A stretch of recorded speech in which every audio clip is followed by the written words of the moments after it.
we're here at the Rockingham Motor Speedway, truly torrential weather, to conduct an economy experiment with a difference. You're probably thinking that this is the most one-sided race in history. This is a Porsche 911 Turbo S. It's got more than 500 horsepower and it's capable and long enough straight, with somebody brave enough at the wheel, of touching 200 miles an hour. Next to it is the diesel-powered Peugeot RCZ with a far more modest 180 horsepower, but when driven carefully on the road, it's going to return more than 50 miles to the gallon. We're here at Rockingham to establish just how close on fuel economy these two cars get when they're driven around here at the same speed. Vicky's going to be in the RCZ, driving as quickly as she possibly can, and I'm going to be following behind in the 911 Turbo, which should find the whole thing a bit of a poodle. But first, we've got to brim the tanks. Okay, I've definitely got the easier job here. But our inspiration for this test is the fact that the Porsche 911 Turbo is actually one of the most eco-friendly performance cars you can buy. If you divide the amount of power it creates by the amount of CO2 it creates, you'll find that, to be honest, you can't buy anything better at the moment. So if our calculations are correct, these two cars should actually be quite close together in terms of fuel economy.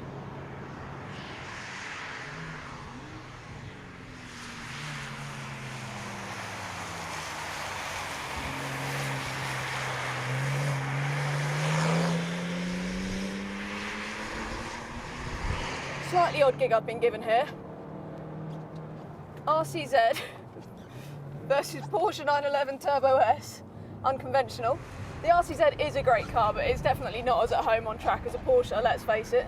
So I'm going to give it the best chance it's got, and we'll see how it goes.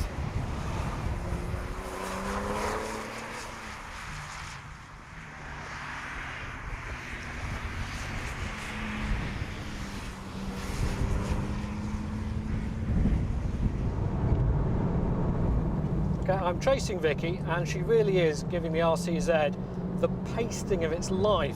Now, I'd be lying if I'd said that the 911 Turbo was having to work particularly hard, though I have to say we are having to try a little bit harder than I was expecting to. But yeah, in here it's still pretty relaxed.